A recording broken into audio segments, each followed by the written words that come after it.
2 Chronicles chapter 13. In the 18th year of the reign of King Jeroboam, Abijah became king over Judah. He ruled for 3 years in Jerusalem. His mother was Michal, the daughter of Uriel from Gibeah. There was war between Abijah and Jeroboam. Abijah launched the attack with 400,000 well-trained warriors, while Jeroboam deployed against him 800,000 well-trained warriors. Abijah ascended Mountain Zemaraim in the Ephraimite hill country and said, "Listen to me, Jeroboam and all Israel. Don't you realize that the Lord God of Israel has given David and his dynasty lasting dominion over Israel by a formal agreement?" Jeroboam, son of Nebat, a servant of Solomon, son of David, rose up and rebelled against his master. Lawless, good-for-nothing men gathered around him and conspired against Rehoboam, son of Solomon, when Rehoboam was an inexperienced young man and could not resist them. Now you are declaring that you will resist the Lord's rule through the Davidic dynasty. You have a huge army and bring with you the gold calves that Jeroboam made for you as gods. But you banished the Lord's priests, Aaron's descendants, and the Levites, and appointed your own priests, just as the surrounding nations do.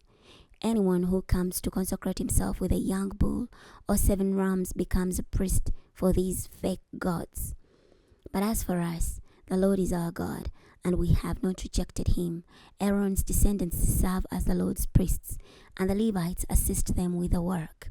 They offer burnt sacrifices to the Lord every morning and every evening, along with fragrant incense. They arrange the bread of the presence on a ritually clean table and light the lamps on the gold lampstand every evening. Certainly we are observing the Lord, our God's regulations. But you have rejected him. Now look, God is with us as our leader.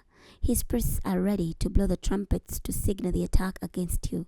You Israelites, don't fight against the Lord God of your ancestors, for you will not win. Now Jeroboam had sent some men to ambush the Judahite army from behind. The main army was in front of the Judahite army. The ambushers were behind it.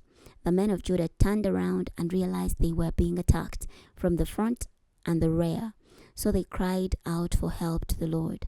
The priests blew their trumpets, and the men of Judah gave the battle cry.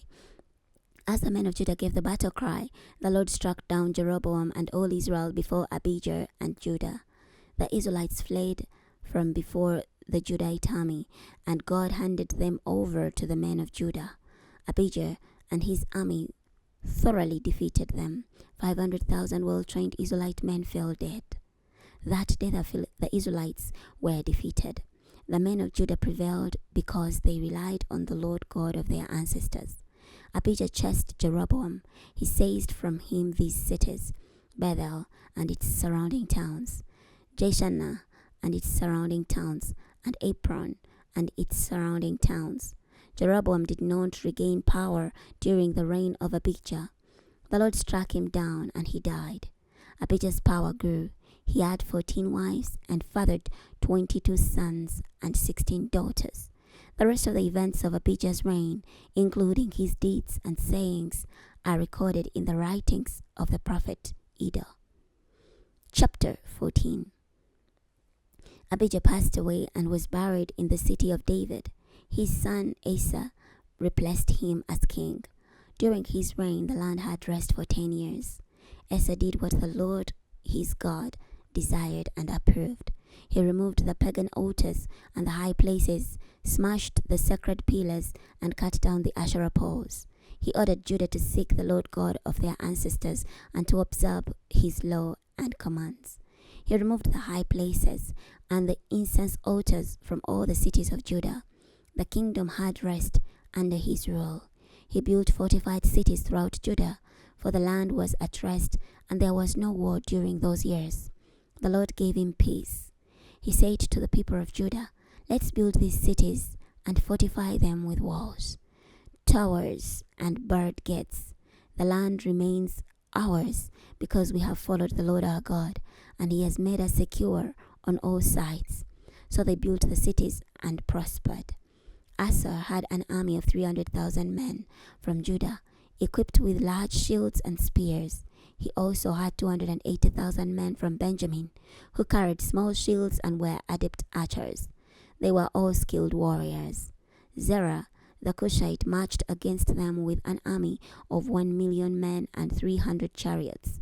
He arrived at Mareshah, and Asa went out to oppose him. They deployed for battle in the valley of Zephathah near Mareshah. Asa prayed to the Lord his God, "O Lord, there is no one but you who can help the weak when they are vastly outnumbered. Help us, O Lord our God, for we rely on you and have marched on your behalf against this huge army. O Lord our God, don't let men prevail against you."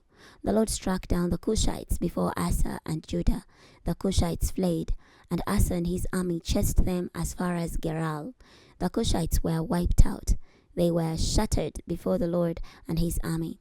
The men of Judah carried off a huge amount of plunder. They defeated all the cities surrounding Gerar, for the Lord caused them to panic. The men of Judah looted all the cities, for they contained a huge amount of goods. They also attacked the tents of the herdsmen in charge of livestock. They carried off many sheep and camels and then returned to Jerusalem. We're going to stop here today. Next time we're going to be starting from 2 Chronicles chapter 15. I'll see you then.